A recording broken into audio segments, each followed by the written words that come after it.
Hi guys, it's Miss Montalongo again. We are going to start learning how to solve quadratics by factoring. It's not anything too different than what you've done already. I am now just showing you the weekly, our weekly calendar. So for this week, that's April 13th through April 17th, Monday through Friday. The only thing I haven't done is uploaded it to your Google Classroom. I'll do that in just a second. You'll see all that uploaded in a minute. Just wanted to get this video started and stuff so you know how much total time you're going to need for the week. Again, I'm only going to post Monday and Wednesday. You have Tuesday to either finish up what you need to do on Monday and Thursday to finish up what you need to do on Wednesday, or you can do it all on Monday and Tuesday and have the rest of the week off for math. It's totally your choice on how you want to tackle your math stuff. I know you have social studies, science, and ELA stuff to do as well. I'm trying to make this as easy as possible and as pain-free as possible. Remember, this is still a high school credit, and you making sure that you submit and turn in what you need to turn in every week is going to matter, and it counts, because as of the 30th of March, you have been getting graded on your work, and that's going to go in for the 6 weeks. Okay, so make sure that you are turning in, you are doing everything you're supposed to be doing. I'll give you some more information on that during the week. I'll put up another announcement in the classroom, and I will let you know some more information as far as attendance and credit, because you're making the grade. Okay, this is going to count. Please make sure that you know that. Anyway, let's get started. That's already 2 minutes of my rant, which you're normally used to hearing me anyway. We're going to get started on notes. Make sure you have your pens, papers, all that stuff. I've already kind of pre-started my notes, and so I'm going to focus in on my paper here so that you can have time. Make sure you stop and pause so that you can write all this down before I go over it with you. Okay? So solving quadratics by factoring. There are some steps to solving quadratics by factoring. The first thing you're going to do, number 1, says set your quadratics equal to 0. And I'm going to give you your steps, and of course I'm going to go over examples to explain what these steps are, in so you have a better clarification with this, right? You have more understanding. Number 2, factor the left side. Number 3, set each factor equal to 0 and solve each factor for x. And then number 4, write your answers using curly braces. Again, I'm going to go over each of these steps as we start working it down. Now, I do want to tell you, when we have this, I'm going to give you this cheat sheet, okay? So, it says when I have x squared plus bx plus c, I'm going to look at this right here. See how that's a plus sign? And you see how this is a plus sign? That means that when I write this down, to factor it, and I'm just going to kind of cheat with you, that means that they're going to be kind of the same. Oops, I apologize. That means they're going to be the same. And then I'm going to also show you right here, because this is a negative and then that's a negative. Okay, so there's 2 different things happening there. So what that means here is, because these are both, this is a positive here, it's positive positive, that means when I factor out, I'm going to have a positive positive. Okay, so that's going to be an x, and that's going to be an x, and this is going to be a number, right? I'm going to put my number sign. That's going to be a number. Now for this one, again, in front of the c is a positive sign. So they're going to be, I have a negative and a positive. Remember, this is plus and plus. So they're both going to be positives. This is a negative and a positive, okay? That means when I have this right here, this positive here, but there's a negative here, that means that these two are going to become subtraction signs that I'm using. So it's a negative number and a negative number. You'll still have your x there because x squared is x, and x times x gives you x squared. Okay? Now, for the next one, I'm looking again at this last symbol right here in front of C is a negative. It's a positive and a negative. And when I have a positive and a negative in front of that C, that means that my signs are going to be different. That means I'm going to have a addition or a positive and or a negative or a subtraction sign, okay? So again, that's a number and that's a number. You're still going to have your x's here. Again here, I have a negative C, negative and negative. That means I'm going to have a negative and a positive. So I have x minus a number, x plus a number. So we're looking at this last one here. You notice that they're both the same. So these are the same. Okay. They're going to see how these signs are the same. Have x minus a number, x minus a number when I have a positive at the end. Now these are going to be both positive when they're both positive here. These are going to be both negative when I have a negative and a positive in front of that C. This one is going to be different. Positive, negative, when I have a positive and negative. If I have a negative and negative, I'm going to have a negative and positive. So negative number, x minus a number, x plus a number. So again, those signs can be either negative or subtraction depending on how you're reading that, okay? Now that you have that cheat sheet, stop, pause, make sure that you write all of this down. Okay. I'm going to go through a couple of examples and make sure that you, along the way, you stop, pause, and you write this down with me. I need you to write this down with me just like if you're in the classroom with me so that you have all your notes and you have all your practices, okay? So I'm going to turn the page and we are going to get started. So for my first example, I have x squared plus 3x minus 10. Okay, so I'm going to look at this 10 here. Have this 10, and let's factor out that 10.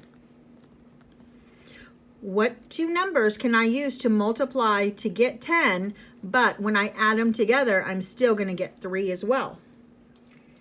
Okay, so you have to remember that also. So in this case, with my 10, I can use, remember you have 1 times 10, you have 2 times 5, and I'm going to stop right there because 2 and 5, let's look right here at this, symbol. At this symbol, it's a negative. I have a positive, and a negative. Okay, so step 1, let me backtrack. Step 1 says, let's set our, this equal to 0, right? Set it equal to 0. So when I write this out, I have x squared plus 3x minus 10 equals 0. There's my first step, set it equal to 0. Now we're going to factor this left side. This is a left side. This is what we're going to factor. Now I've taken my 10 and I'm factoring out my 10. 1 and 10, 2 times 5. Now I'm going to use 2 and 5 because 2 and 5, if I add or subtract them, I can also get 3.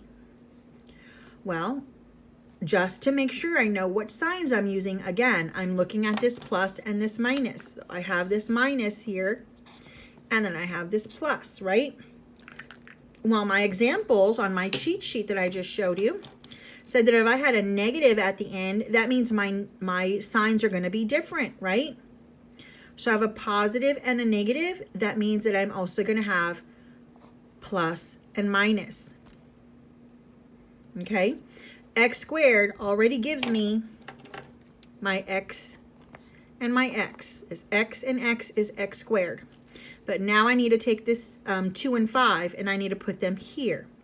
So if I take positive 2 minus 5, do I get a positive 3? No, I don't. So if I know that this one has to be positive and this one's negative, what number goes there? Because now it matters what number goes there. So that means that this, my bigger number has to be in this bracket and my smaller number has to be over here.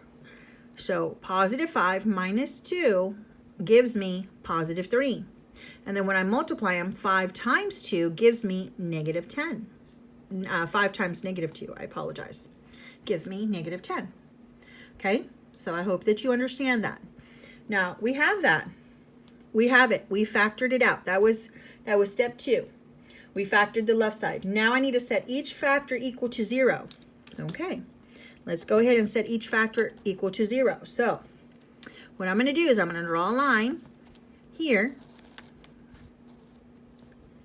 And I'm going to set each factor equal to 0. So x plus 5.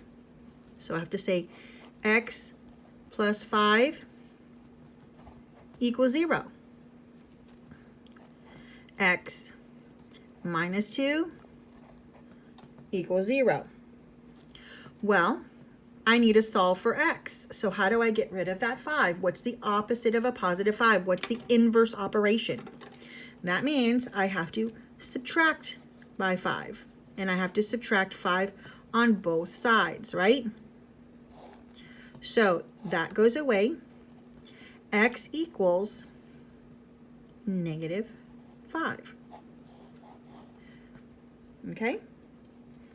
So right here, again, I'm going to draw my line and I need to set it, set equal to 0. And I need to get rid of that negative 2. So I'm going to add 2 to both sides. That goes away because that's the inverse operation. And x is equal to positive 2. Okay? All right, so we got that. So my answer is that x. So, and then it says, write your answers using the curly braces.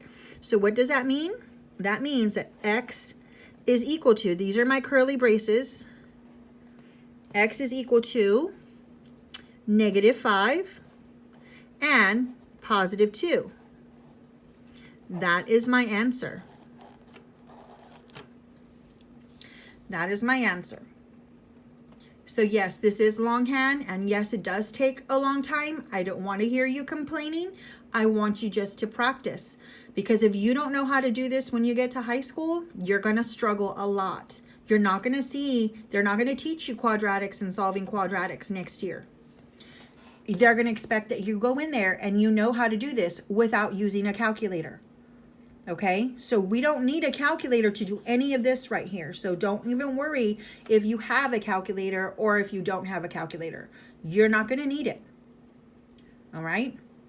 Okay. Now that we got that out of the way, let's go to example number 2. All right. So example number 2. First things first. I need to set this equal to 0.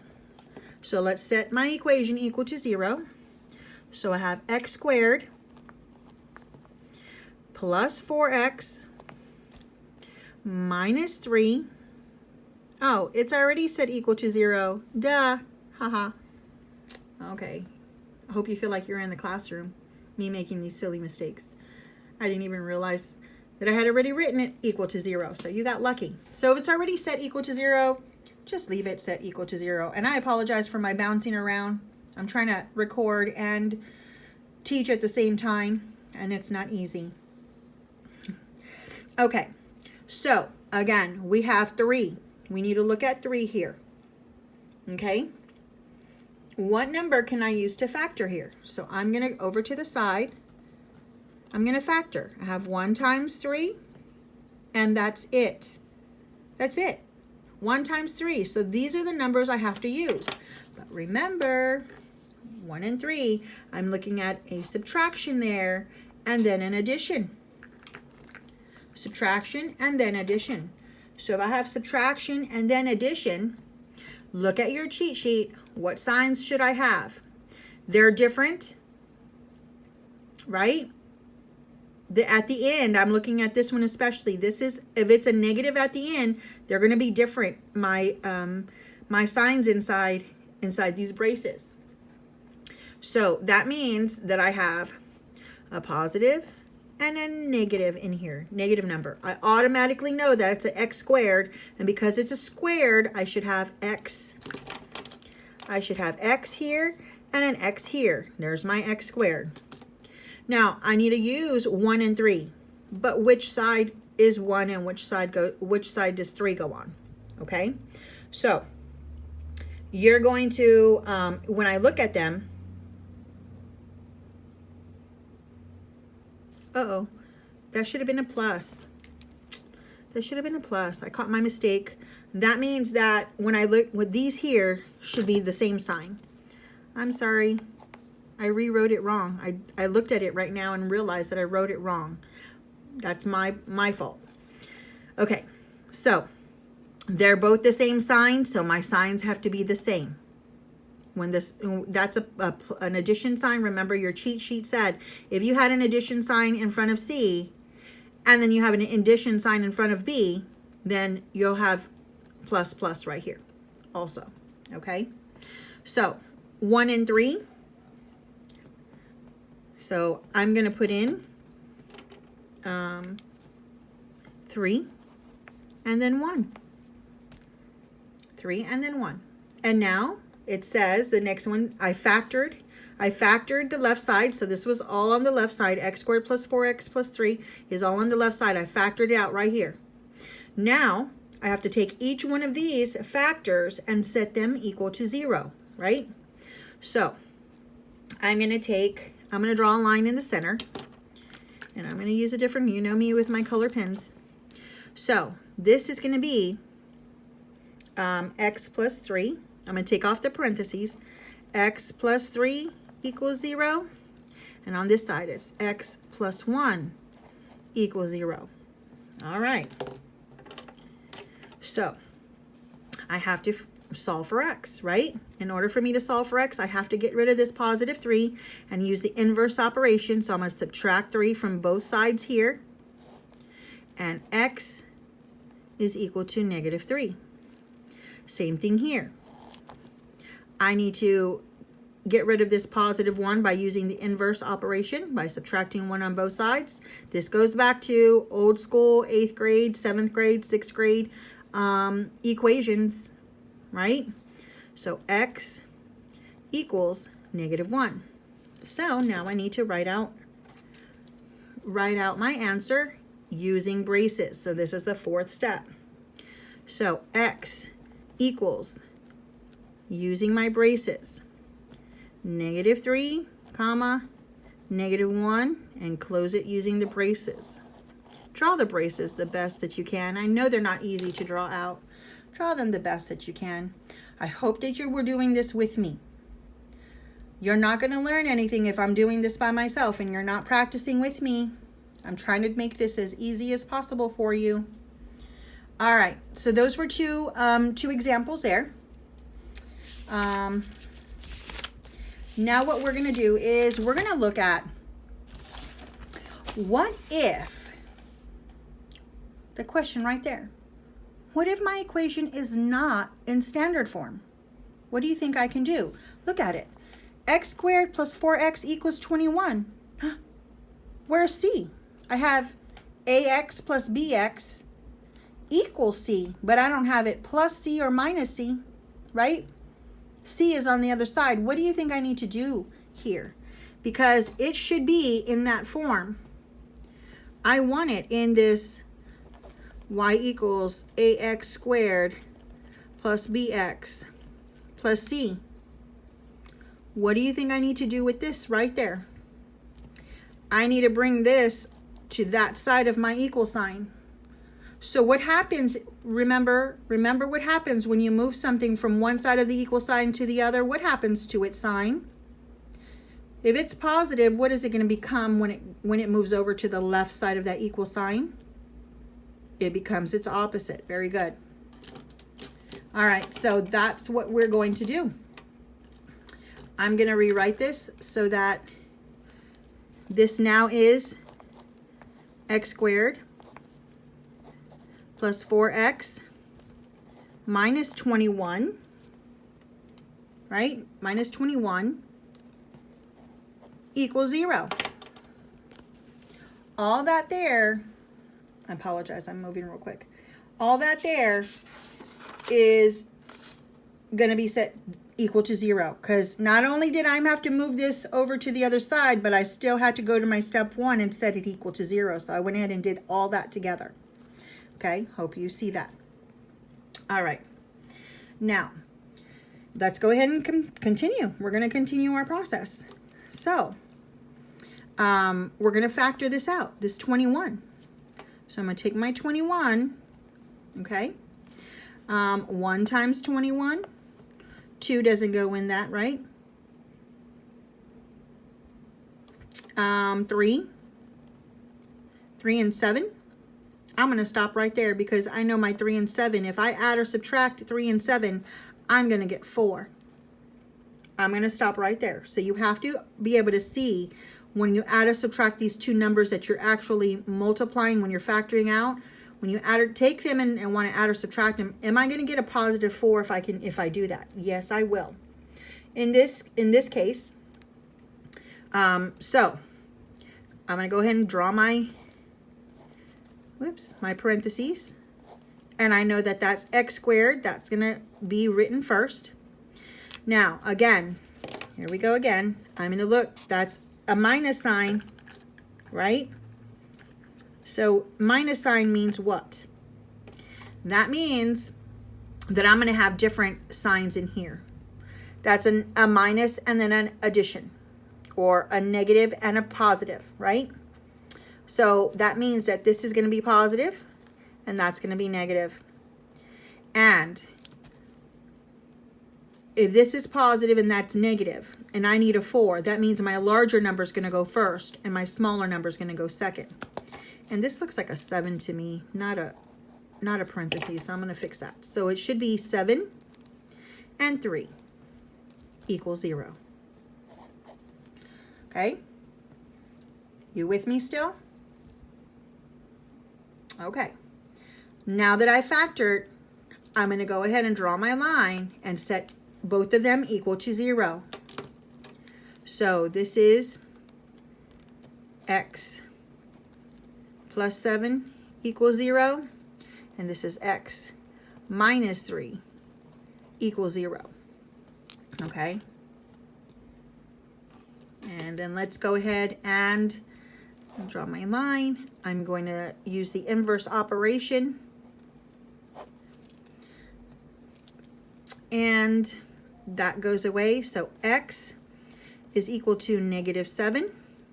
Again, I'm going to draw my line, use the inverse operation. X is equal to positive 3. And the reason I'm just putting it on that side, and the reason it drops down is 0 plus 3 is just positive 3. 0 minus 7 is just negative 7. Okay, so my answer is x equals negative 7, comma, positive 3. And there's my answer. Hope that's getting a little bit easier for you. You guys did really well when we did regular factoring. This is not so much harder than regular factoring. It's just a few more steps, but again, you have to know. Okay, so you're going to do the same thing if it's not in standard form, okay? Let me see. Hold on.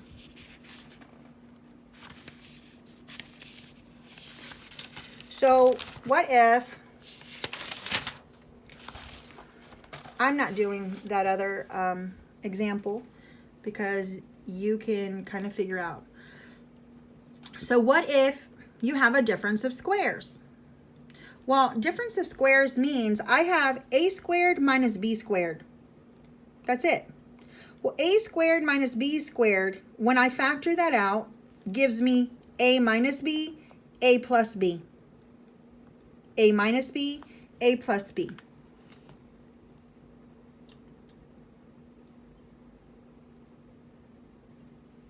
Okay?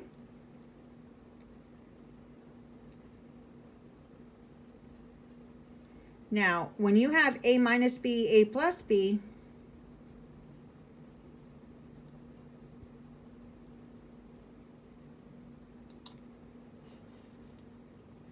so that just means, oops, I'm sorry. That just means now we're going to take some examples. I'm going to actually write the example for you. I was going to do this with you though. Let's say if I have an example that says x squared minus 64 equals 0. So if you have an example that looks like that, well, I can take the difference of squares on both of these. Okay? What does that mean? That means what is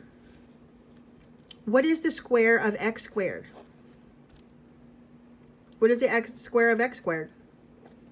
Well, that just means that that's x squared, right? So when I do this, x times x. Well, I have a negative 64, but I need to find the square of 64. What's the square root of 64? What's the root of 64, right? Here's 64. What's the root of it? Well, I know that 8 times 8 gives me 64. So I know that I have 8 here. And that's a negative. So when you do this, it's going to be negative, positive. Just like up here. A squared minus b squared. When you have a difference of squares, it's going to be a minus b times a plus b. So you're looking at this right here. Minus, plus. So this is minus, plus, right? Now, set it equal to 0. So in this case here, this is x minus 8 equals 0. X plus 8 equals 0. Well, when I factor that, when I use the inverse operation, I'm going to add 0. Add 8 and add 8. So x equals 8. Here I'm going to subtract 8, but you should already see that it's going to be its opposite once I get rid of it, right? X equals negative 8. So what's my answer? X equals 8 and negative 8. Okay, so that's what happens when you have the difference of squares. And let me just zoom out just a little bit just so that you can see. Okay. Let me see, was I going to go over anything else with you? I don't think so. I think that's all the notes I want to give you for today. So, guys, I'm going to let you go ahead and pause and stop and do all that stuff. Let me go ahead and recap real quickly what we did. Let me go to the beginning of my notebook here, just so I can show you. So again, here's your solving quadratics by factoring. All your steps that we continue to do through each problem that I worked out for you. Here's your cheat sheet to remember. Write this down. We did this example here.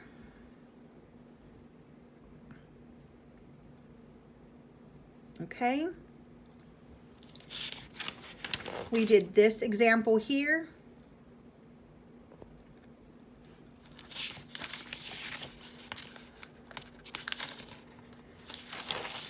We did this example if it's not in standard form.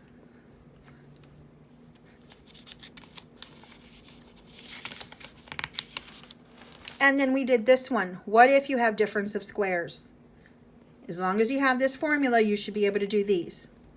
Okay, guys. I'll talk to you later. Hope you enjoy these notes. I'll give you some notes on Mondays. You'll have practice, and then on Wednesdays, I'll give you practice by yourself to turn something in. Hope this is working out for you. Bye.